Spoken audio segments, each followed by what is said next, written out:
Capítulo 47 – Chuva de sangue. Os gritos dos soldados, os gritos dos feridos, os gritos dos oficiais, o som de metal colidindo e quebrando. Esses sons, que normalmente causariam um arrepio aos ossos das pessoas unidas sob a parede defensiva, formavam uma sinfonia mortal. Um círculo de aplausos veio do muro defensivo. Era muito difícil de se conter. Todos os seus medos e preocupações se transformaram em altos aplausos. O golpe divino do machado bateu na formação de escudo lanças dragônicas, mas também atingiu o coração de todos na parede. Era como o fogo de uma tocha na escuridão, deu-lhes esperança e inflamou seus sangues e almas. Na parede defensiva, todos sabiam a quem pertencia esse machado. Todos sabiam qual rosto estava debaixo daquele capacete, porque todos haviam visto o jovem e corajoso rei deslizar pela parede defensiva e ficar na frente dos outros homens. Suas costas voltadas para seus seguidores enquanto enfrentava de frente os inimigos mais cruéis. Todo mundo na parede estava chorando. Eles gritaram, pularam e lançaram os braços para o ar, como se pudessem capacitar os homens corajosos que avançavam nos inimigos e lutavam ao lado do rei. Do outro lado do rio Zuli, o cavaleiro prateado mascarado sentia-se sombrio. Sua atitude confiante de assistir a um bom show desapareceu.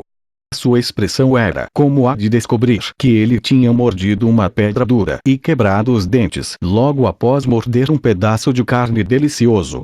Depois que o machado foi jogado, seu coração bateu mais rápido e ele sabia que algo estava errado. A formação de escudos da torre, de que ele estava orgulhoso, nem sequer se manteve por um segundo e foi esmagada pelos inimigos. A facilidade deles em avançar em sua formação foi um enorme tapa em seu rosto. O poder devastador que o machado carregava fazia com que ele se sentisse ameaçado pela primeira vez. Este não deveria ter sido o poder de qualquer homem. Não houve qualquer aumento de energia. Então que tipo de poder era esse? Cavaleiros negros, passem o meu comando, abandonem a formação caótica da frente e mudem para a formação trancada. Certifiquem-se de envolver esses caras. Coloquem as lanças de dragão e mantenham uma certa distância, não lutem contra eles imprudentemente. O cavaleiro prateado mascarado se acalmou rapidamente, exibiu suas habilidades adequadas de adaptação e executou outro plano. Seus olhos não foram enganados. Ele poderia dizer que o esquadrão da morte de 23 soldados não eram guerreiros estrela, mas simplesmente homens comuns que tinham uma tonelada de força física. Enquanto a batalha continuava, eles acabariam cansados e seria fácil matá-los. No entanto, o cavaleiro prateado mascarado não queria esperar mais. Apesar de ter sido treinado para se acalmar em qualquer situação e ter aprendido muitas técnicas para comandar exércitos e ler as mentes das pessoas, após perdas consecutivas na batalha contra inimigos semelhantes a formigas, ele se sentiu envergonhado. Ele queria rapidamente esmagar os inimigos com o método mais poderoso que ele tinha e conquistar o castelo Chambord de uma só vez.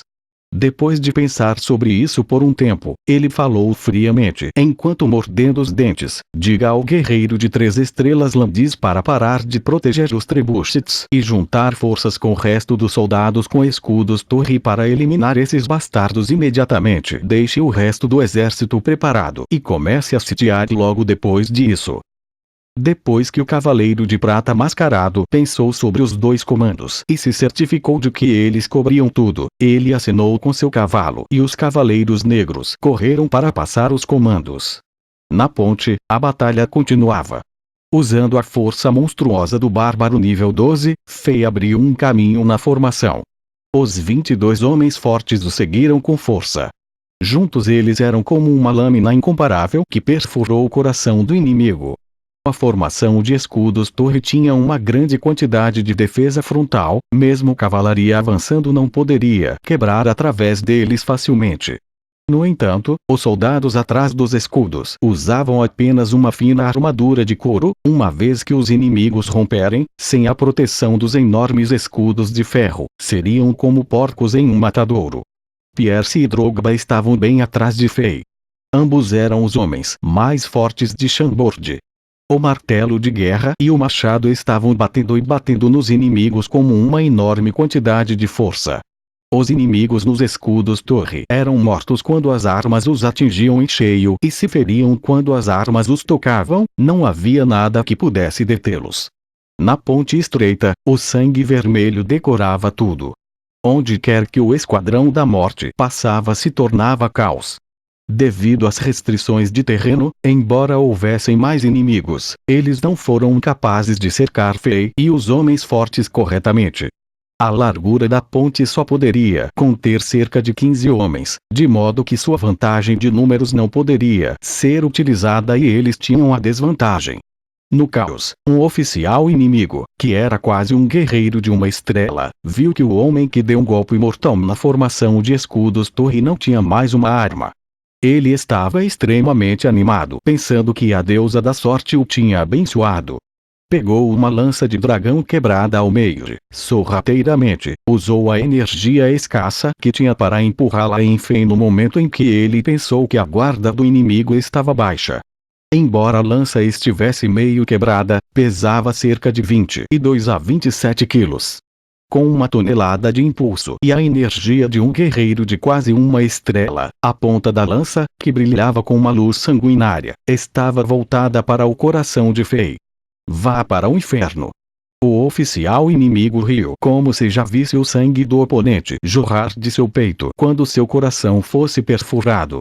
Sem dúvida, se ele pudesse matar um homem tão forte, seria uma grande honra militar e logo seria promovido a altos escalões. Mas o sorriso do oficial congelou em seu rosto. Logo se transformou em um rosto pálido deformado que estava experimentando uma tonelada de dor e medo. O homem sem armas não entrou em pânico depois de ver o ataque furtivo.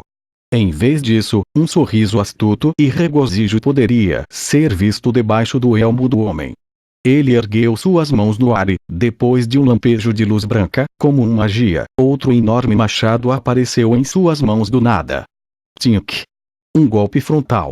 O machado cortou com precisão a ponta da lança.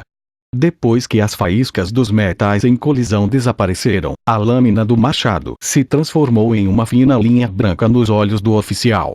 Como uma faca afiada cortando um bolo de leite macio, o machado separou a lança de ferro ao meio. Com o impulso restante, o machado também passou por seu corpo. Ele sentiu frio. A lança do dragão, o machado atravessou ambos facilmente. Depois de uma breve pausa, ambos se separaram em 2 pedaços cada. Não havia nenhuma maneira que o sangue poderia parar. Os órgãos internos vermelhos brilhantes do homem, seus membros que cobrem seus ossos brancos e a aquecida lança do dragão se espalharam por toda parte. O sangue no ar tocava as lanças quebradas, que ainda estavam aquecidas devido ao alto atrito da colisão, transformando-se em uma nuvem de vapor sangrento. Mais sangue derramou na lança e o vapor gerado encheu o ar ao redor do cadáver. O ar estava completamente vermelho e cheirava horrível.